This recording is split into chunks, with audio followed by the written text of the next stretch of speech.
Meus pais faleceram quando eu tinha 3 anos. Eu vim morar aqui em Salvador, na casa de 2 senhoras. Morei com elas dos 3 até os 15 anos. Com 15 anos elas faleceram. Minha irmã não podia ficar comigo. Ela era uma situação muito pobre. Ela tinha um marido que era um pouco complicado. E aí eu fui para o juizado de menores. De lá para conhecer as ruas foi um passo. O OD me ajudou a me sustentar nas ruas durante esses anos todos.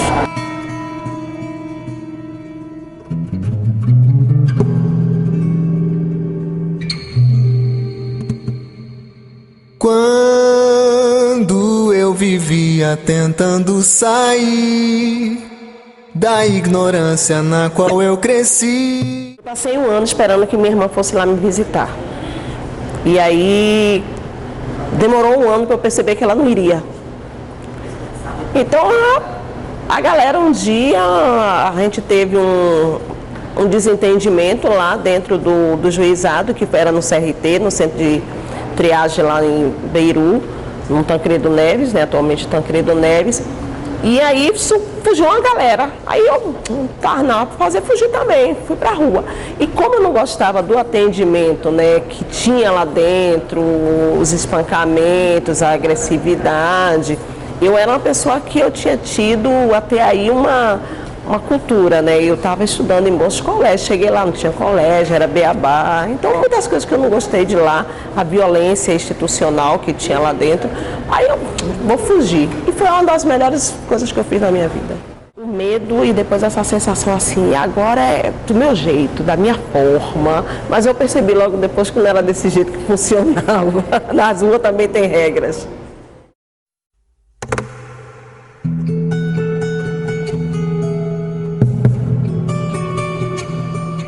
Quando eu morava nas ruas, ali no fundo do São Miguel, muitas vezes um morador em situação de rua estava muito adoentado.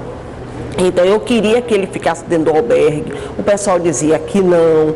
Aí eu ficava insistindo para que ele fosse para lá. Eu manipulava um pouco, ou seja, tinha o coordenador e assistente social. Aí eu chegava para o coordenador e dizia que a assistente social tinha deixado. Chegava para o assistente social e dizia que o coordenador tinha deixado. Mentira, nenhum deles dois tinham deixado. Às vezes, quando o policial chegava lá para bater em todo mundo, aí eu tomava a frente. Aí começaram a ficar, é bem. Chegou a advogada dos maloqueiros. E aí foi pegando e pegou.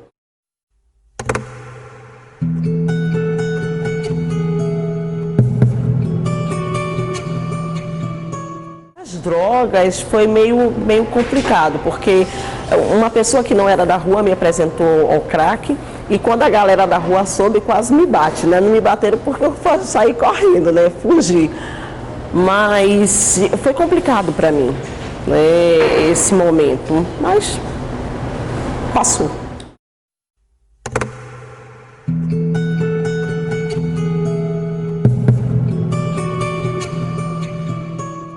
Me desafiaram.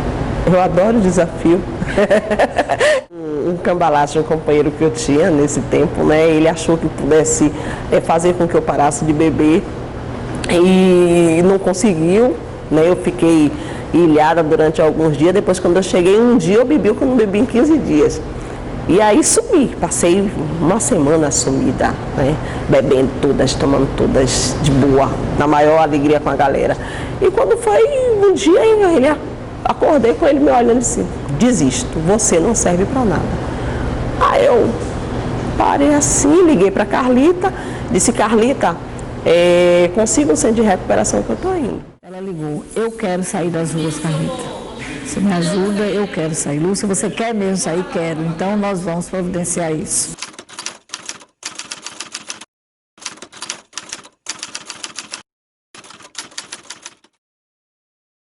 Aí no outro dia, amanhã você esteja lá, né, no congresso que a gente já vai fazer isso. Aí no mesmo dia eu liguei para o Miguel e no outro dia cedo nós estávamos lá, até era no centro de convenções, né? E aí conversei com o Miguel e Miguel logo já providenciou junto ao Estado, né, junto às assistentes sociais que ali estavam, etc. E aí ela foi para começar o tratamento. Isso tem 13 anos.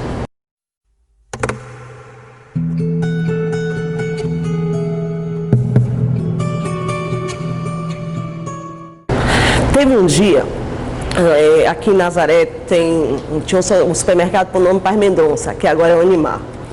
E era o melhor lixo que a gente tinha. Porque quando eles despejavam um bocado de iogurte, fruta, a gente fazia festa. E nesse dia a gente estava lá embaixo na Fonte Nova, na antiga Fonte Nova, e chegaram e disseram, olha, estão jogando várias coisas. A gente subiu em passeata, então chegamos lá, a gente levou muita coisa. Era comida para uma semana, a gente ia ficar uma semana de boa, com maior tranquilidade. Então a gente fez uma farra, né? Com aquilo aí, a gente foi, preparamos um sobe e desce, e foi muito legal. A gente estava no momento de festa, aí conseguimos as 2 garrafas de goró, começamos a beber, era festa naquele dia pra gente. E quando foi de madrugada, chegou o pessoal da prefeitura. E aí a gente acordou debaixo de pontapé. Eles pegaram aquelas panelas, aquelas latas que a gente tinha cozinhado, todo o nosso suprimento da semana, fizeram a fogueira, jogaram fogo, tocaram fogo. Sabe, sem me perguntar nada. Depois botaram a gente lá dentro da Kombi e nos levaram lá para o Galpão da Leste. De madrugada, documentos foram queimados, roupas foram queimadas, colchão foram queimados, vários de nós fomos espancados. Para mim, eu acho que esse momento foi um momento que despertou a Lúcia problemática. Hoje, como sou conhecida, a Lúcia Guerreira. Porque naquele momento eu disse que estava na hora de dar um basta.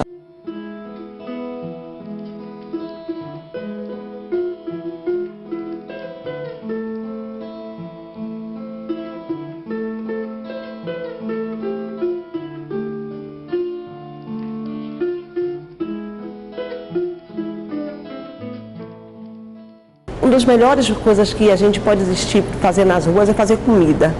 Fazer comida é fantástico na rua, porque cada um traz alguma coisa. E depois você senta todo mundo junto ali, sabe? E para dividir, para poder partilhar. Quando chega alguma pessoa para poder fazer alguma maldade, se junta todo mundo para poder fazer aquela defesa.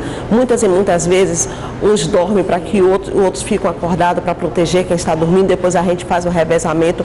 Então, essa rua que ninguém conhece, essa rua que às vezes o movimento quer mostrar. Existe dores na rua, mas também existe luzes na rua.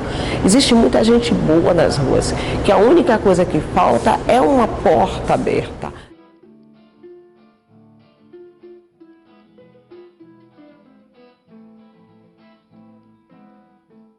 Nós começamos a perceber diversas violações, nós começamos a acordar para diversas violações que a população de rua estava passando. E eu, inclusive, cheguei a vivenciar alguns momentos desses, de retirada, de madrugada acordar a gente debaixo de pontapé, levar a gente para outros municípios, para outros locais, essa questão da higienização. Só que a gente pensava que eles podiam fazer isso, mas foi criando justamente aquela raiva, aquela incompreensão de por que estava acontecendo. Pessoas que não conheciam a gente simplesmente chegavam, botavam para fora, dizia que a gente não tinha direito nenhum. Então, com isso, a gente começou a se organizar, a se mobilizar.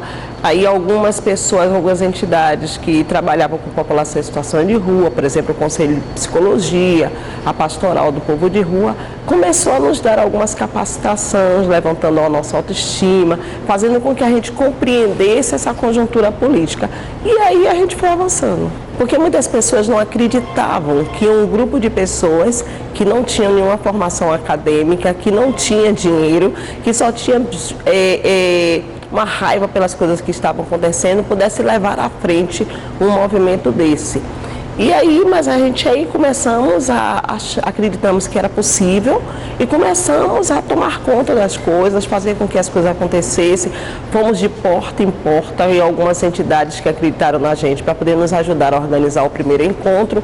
Passamos um ano sentando com a população de rua, discutindo com eles sobre o que era política, falando numa linguagem bem tranquila, bem calma. E quando foi no dia 21 de março, além de todas as expectativas, nós conseguimos fundar o movimento aqui. Até hoje em dia mesmo a gente percebe como é difícil a sociedade se envolver realmente, participar das discussões, participar dos encontros, dos eventos, mas aquela solidariedade longe.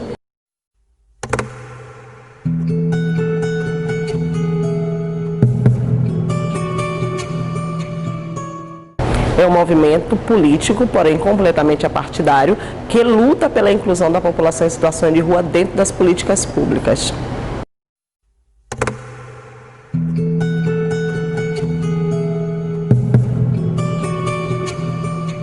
Tá ótimo, tá muito bom, porque em 4 anos você conseguiu uma lei estadual, em 4 anos você conseguiu uma sede, em 4 anos você conseguiu respeito, entrar em qualquer secretaria, a qualquer horário, para poder justamente estar discutindo.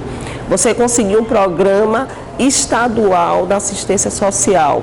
Você ser chamado justamente para estar presente em diversas discussões. Hoje em dia as pessoas compreendem que não se pode discutir população em situação de rua sem o movimento estar presente. Então hoje nós viramos referência. Então, somos bem reconhecidos, mas também não somente por conta disso, porque a gente não só briga, não fala que o governo tem que fazer, a gente também mostra como é possível fazer. Então a gente faz capacitação profissional, a gente insere no mercado de trabalho, a gente já colocamos 81 pessoas dentro do programa Minha Casa Minha Vida, a gente hoje tem parceria com algumas universidades, então isso justamente vai legitimando todo o trabalho que a gente vai estar fazendo.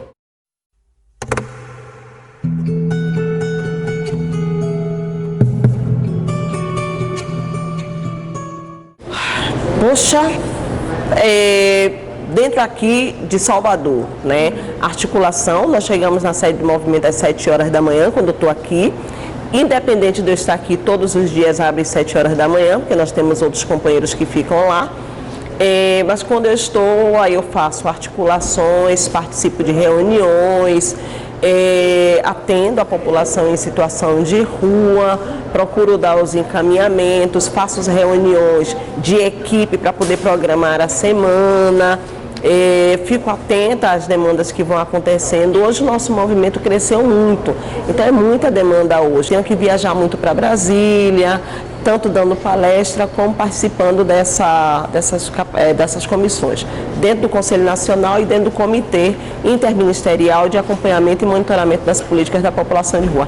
Então, assim, é bem dinâmico, é bastante coisa para poder estar fazendo. Uma super líder.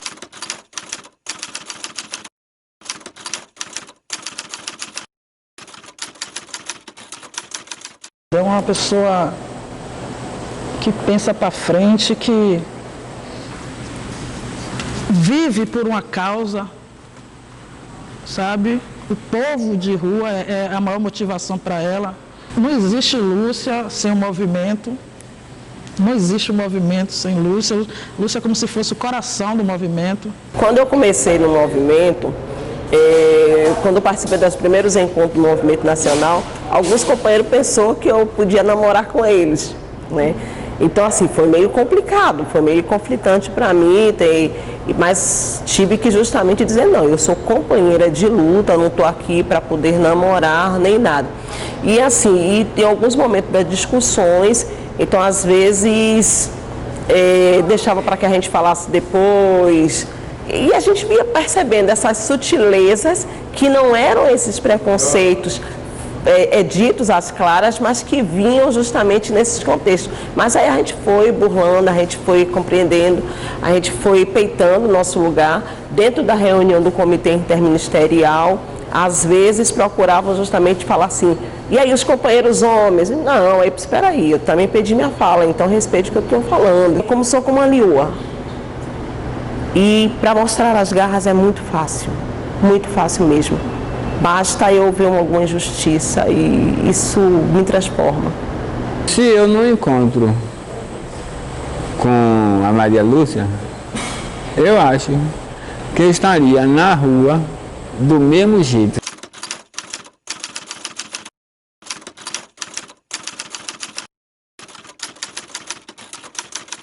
Eu tenho uma meta, eu tenho uma missão. Eu não conseguiria me olhar no espelho se eu não fizesse nada em prol da população em situação de rua.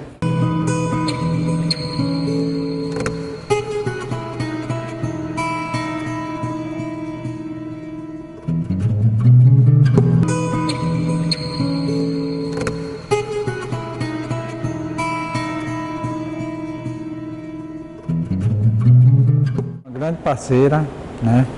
da minha vida, porque foi com ela que eu aprendi a respeitar as outras mulheres.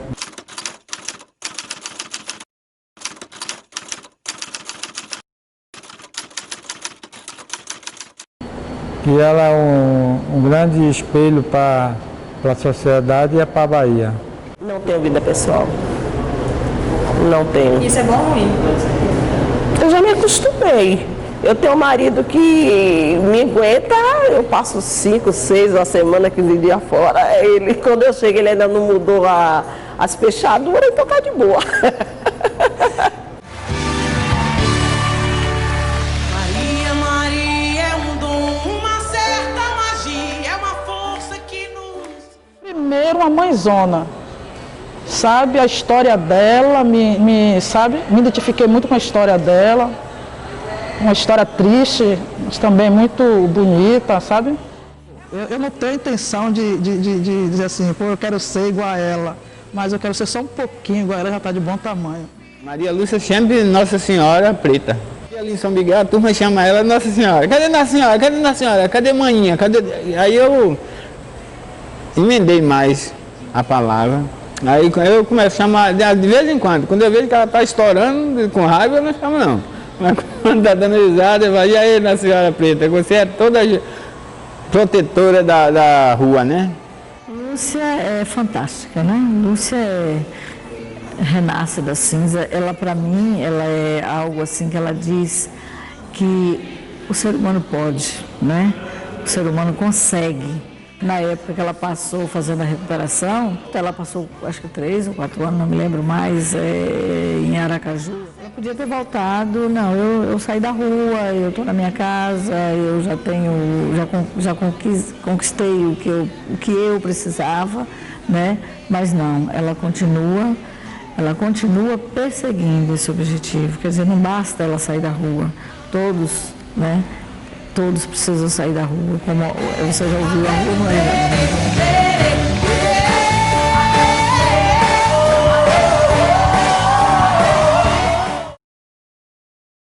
Minha família, minha vida, minha missão, eu não existo sem eles. São tudo. Eu acho que se o movimento não existir mais, que é o sonho que eu tenho, eu acho que eu vou buscar alguma coisa para poder estar fazendo pela pessoa em vulnerabilidade social.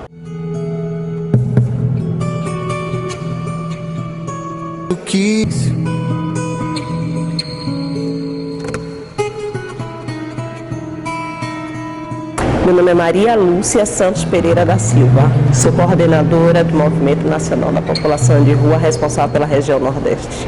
Quando eu vivia tentando sair da ignorância na qual eu cresci, eu nem sabia que ela serve pra me proteger. Vi, depois de um tempo sendo infeliz, que a ciência que eu tanto quis